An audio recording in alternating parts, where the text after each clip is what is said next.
how to enable dark mode on Pinterest. Hey everyone, welcome back to the channel. If you are new here, don't forget to hit the subscribe button and turn on the notification bell to not miss any updates.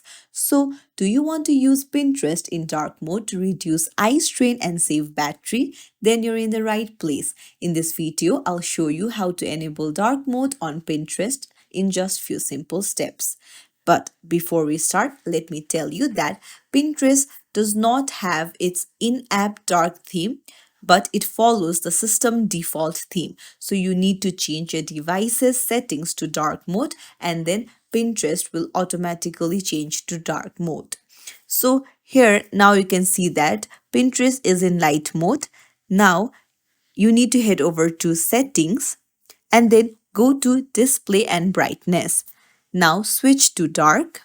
Now if you head over to your Pinterest, you can see that your Pinterest is also in dark mode. So that's how you enable dark mode on your Pinterest app.